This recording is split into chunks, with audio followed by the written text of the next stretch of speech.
So is Donald Trump's real estate holdings a fraud worthy of major court movements, court decisions, and unprecedented penalties? Or is he being penalized politically falsely? I'm Bill Gross. This is my Real Estate Ripoffs podcast, and I am not here to make a political statement one way or the other. You know, love Donald Trump or hate Donald Trump. The question I always want to evaluate, though, is number one, the role of big organizations in real estate, including the government. And second, to learn to understand how real estate works so we can be more effective in our business, our accumulation of wealth and income. So the story of Donald Trump, you know, as, again, not to get into politics of it, as a real estate professional, one of the questions I asked myself was, did he perpetuate some sort of fraud? I've been in my career a lender, in a underwriter. I've been a manager in mortgage companies. I've been in real estate. I've helped customers fill out hundreds, if not thousands, of loan applications, residential, commercial. And so I was interested as I looked in the story. What I really never found was what I thought was an accurate analysis.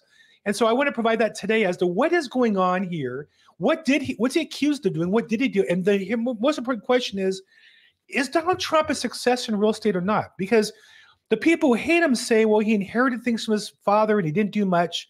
The other people respect him, and we're going to take a look at that. I think you'll find at the end the conclusion to be very different than what you've heard in the press. So let's start from the beginning. Number one, how is real estate valued? So in appraising real estate, there's three different methods that appraisers use. One variation of these three. One is comparable sales methods. They take similar properties and say, well, this is what this one's worth, and this one's better or worse by this much, so therefore the subject property is worth X. So you have a 3-bedroom house and your neighbor sold theirs, but theirs was 3-bedroom with a pool. And you say, well, the pool's worth more or less. And you adjust it, basically comparing one house to another. The second is the income method. You take a property, particularly on commercial property, and take the cash flow. How much money do you get from it? You have rents, you have expenses, you have property management fees, mortgage interest, property taxes. At the end, you have an income stream that comes from the property, and based on the rates of return in the marketplace, the property is worth a certain multiple of the income that you get from it.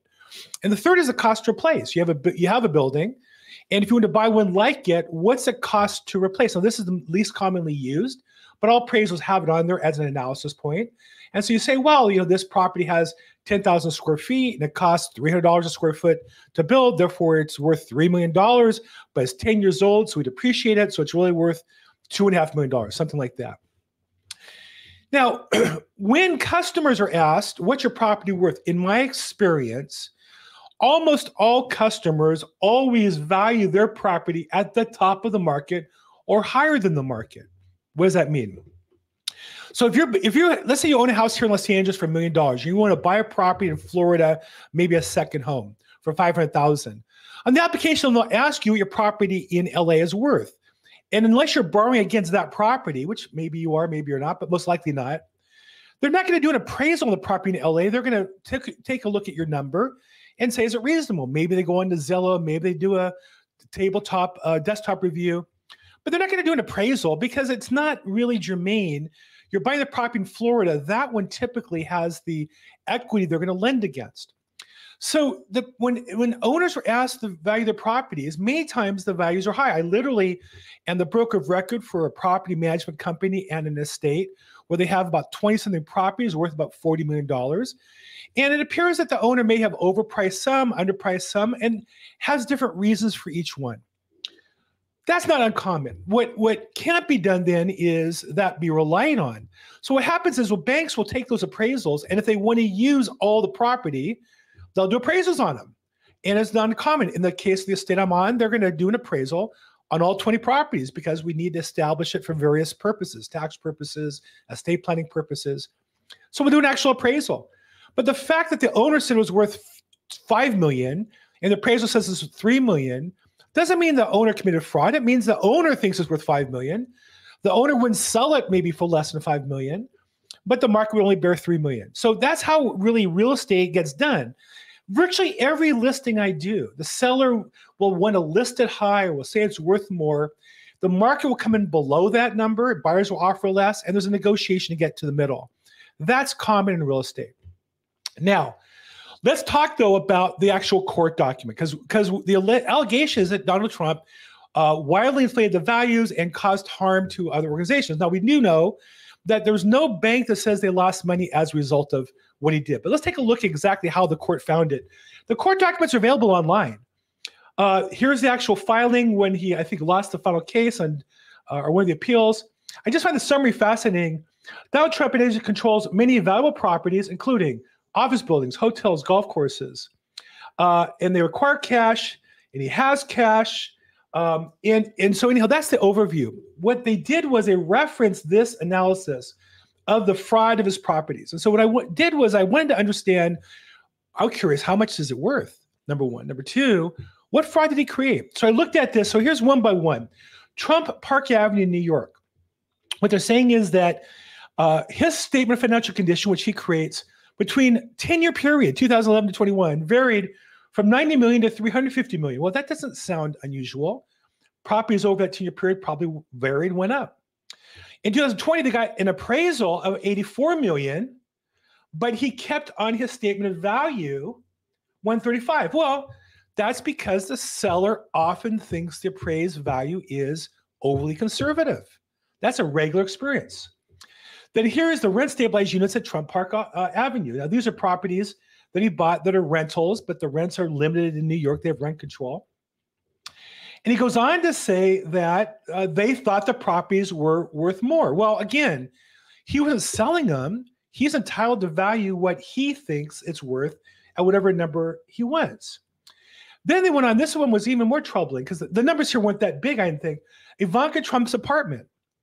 There's a case where she had an option to buy a property for $8.5 million, but they valued it at $20 million.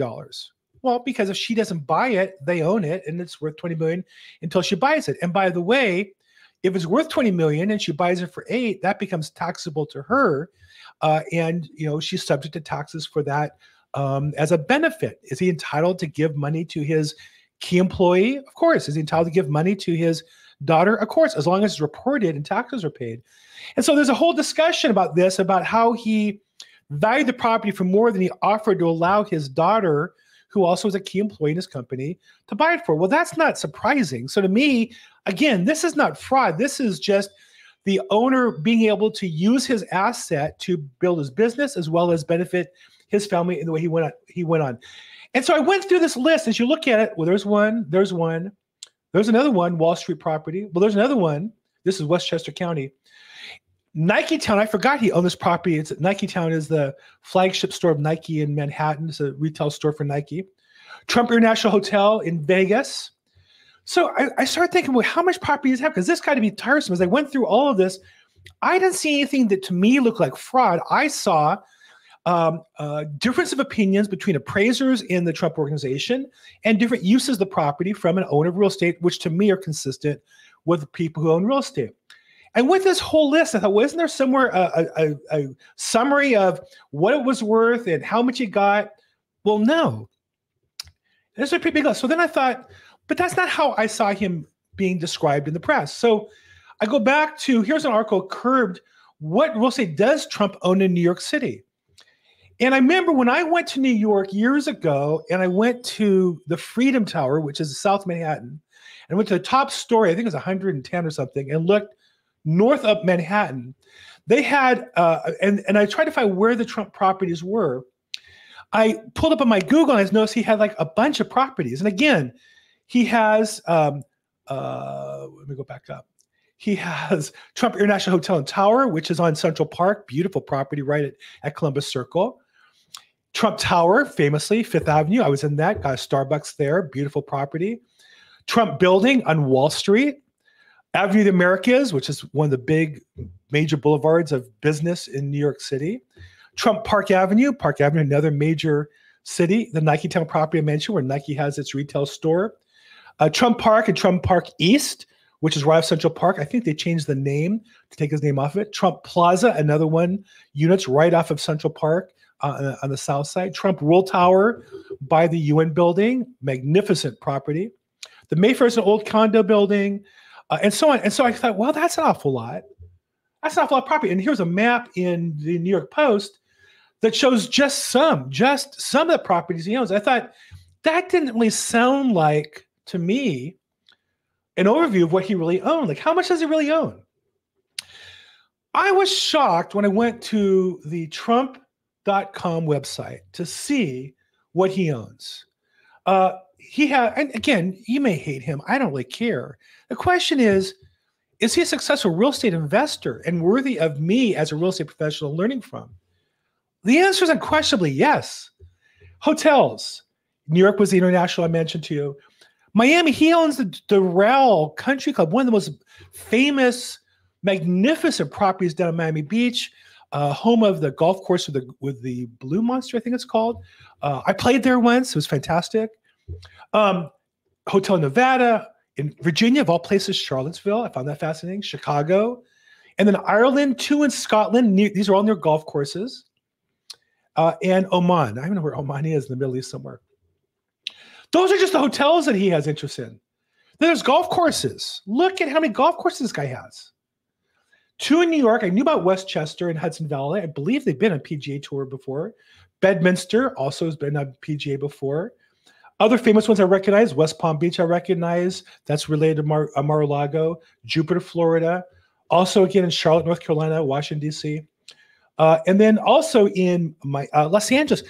This property in Los Angeles that he bought, when I was a kid, this was Marine World. This was a site that was comparable to SeaWorld in its day, and it's kind of falling into the ocean. California politicians really hate people who live here and really would like to return the land to a barren state. And this guy bought this property and turned it into a golf course that's worthy of the PGA. I think it was on the PGA until politically it got forced off. And it's a fantastic property, amazing views. It was also an episode of this TV show I remember from a long time ago. And then he owns properties, golf courses around the world in the most famous places. Scotland, Turnberry he owns, Aberdeen he owns, Doonburg in Ireland, and then in Dubai and Indonesia and Oman. So again, amazing collection of just that. Then there's residential properties.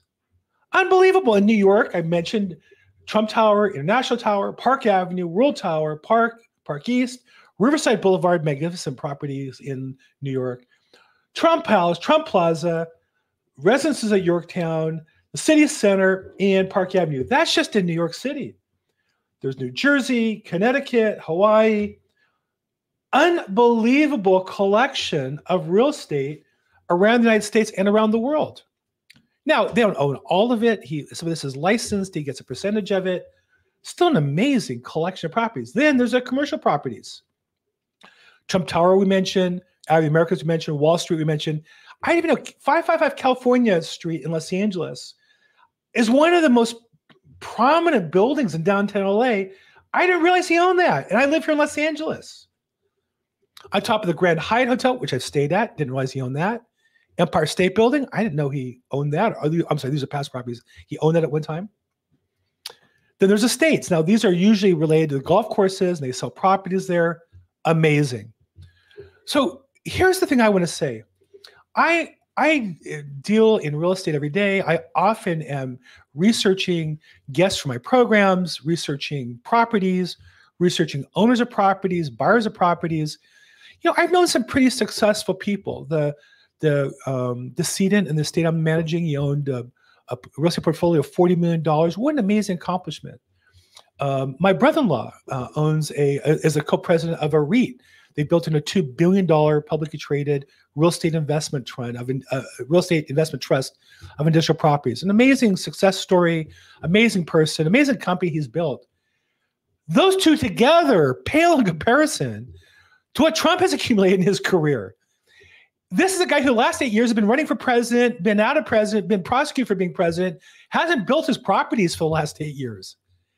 So here's the bottom line. I don't care if you like him or hate him. That's not the point of this story at all. What's undeniable is he is one of the most successful real estate developers in the history of the United States. Has built some of those beautiful properties by any standard and accumulated control of a collection of the most beautiful properties in the U.S. and around the world. And if you want to knock him for his political beliefs, go ahead. Or his personal character traits, You're welcome to your opinion. But what you can't do, I think, are two things. One, you can't with a conscience believe he frauded New York, where nobody's a victim. Every bank loan got paid back.